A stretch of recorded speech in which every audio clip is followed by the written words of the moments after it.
kwa uhalisia hawayajui, hasa kwa wale ambao walianza.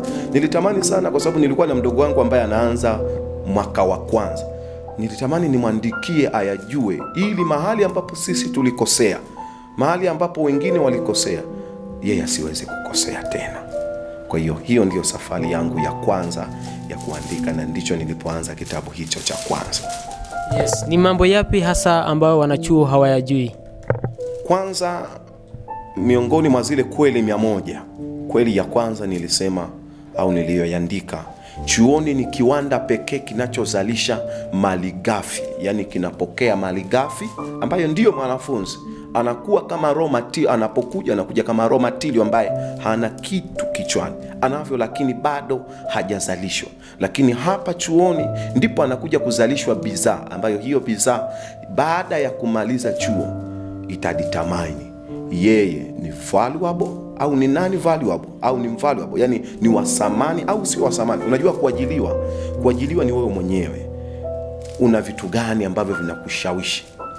Kwa hiyo kumbe zaidi ya hivyo maana yake, lakini pia kuna vitu vingine ambavyo chuoni mara nyingi tunaambiwa mambo mazuri tu, hatuambii mambo mabaya. Chuoni ni mahali ambapo watu wanazoea kwamba ni pepesi, lakini kwa uhalisia pia kuna ugumu wake. Lakini chuoni kweli nyingine ambayo chuoni ndio mahali pa kuonyesha kile ambacho unacho, ndio mahali pa kujaribu. Hiyo kama hujajaribu chuoni, utakuja kujaribu mahali pengine.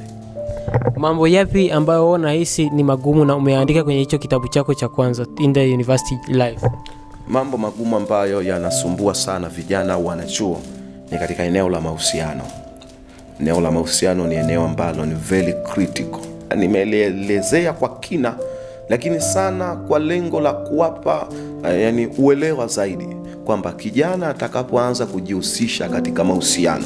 Unajua kuna wengine ambao wamelelewa shuleni, wamebanwa, lakini wanapofika chuoni wanakuwa huru. Kwa hiyo wapo free kufanya chochote kile. Sasa wanapoingia kwenye mahusiano, kitu kinachoua hatima kubwa za vijana wengi ni mahusiano. Hasa mahusiano ambayo sio mahusiano ya kwenye ndoa, yani mtu anadeti na zaidi ya wanawake 3, 4, lakini tu kwa general ni kitu ambacho kinasumbua. Lakini pia kitu kingine, matumizi mabaya ya pesa. Unajua pesa chuoni ipo, lakini vijana wanaitumiaje? Chuoni unaweza ukawekeza na ukatoka ukiwa umetimiza mambo makubwa. Tunawaona vijana wengi ambao wamefanikiwa, na hisi hata hapa chuoni Mwenge ukizungumzia mtu kama Swahaba naamini unamuelewa na unamfahamu. Miongoni mwa role model ambao wametumia akili yao wakawekeza na wakafanya mambo makubwa. Lakini miongoni pia mwa kweli nyingine, wanafunzi wanapokuja chuoni wanapaswa kukumbuka wazazi wao nyumbani waliwaacha katika mazingira gani. Unajua moja ya nahisi ni kweli ya 23 ambayo nimeandika, nilisema kwamba kumbuka wazazi wako nyumbani, wakati unaagana nao ni vitu gani walikuaga. Uliwaga unaenda kutafuta elimu, lakini kumbuka saizi, je, ni kweli unatafuta elimu au umeingia katika mambo mengine? Kwa sababu kuna wanafunzi ambao wanafika point wanafeli, lakini wanaendelea kukaa huku chuoni kwa sababu hawana chochote. Mtazamaji wa UMTV, bado tunaendelea na mgeni wetu. Je, ni kweli zipi ambazo umeziandika katika kitabu hicho cha Life to University Journey na itawasaidia na kuwajenga vijana wetu wanaojiunga na chuo kikuu cha Katoliki Mwenge na wengine wa vyuo mbalimbali hapa Tanzania? Zipo kweli nyingi, lakini nikirejelea hapa, hii kitabu chenyewe ndio hiki Journey in the University Life ambacho nimekiandika. Kweli ya 36 nimeiandika. Rafiki yangu, kusoma sana sio kufaulu maisha. Tumia akili sana kwenye kila eneo. Yani ukitaka kutumia nguvu nyingi sana, nenda shambani ukalime.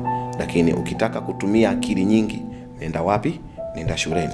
Kweli nyingine nimeandika, ukishindwa leo usikate tamaa, bali inuka tena, endelea mbele, kwani hakuna aliyefanikiwa kwa kisa kimoja.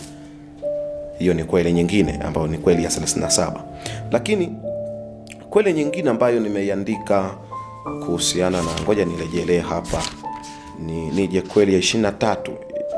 23 nasema, sikukatazi kuwa na mpenzi, ila zingatia huyo unayemtaka leo alikuwa na mpenzi huko alikotoka. Huenda mwingine ni mume au ni mke wa mtu. Hiyo vinatokea sana huku chuoni. vinatokea sana, kwa sababu mtu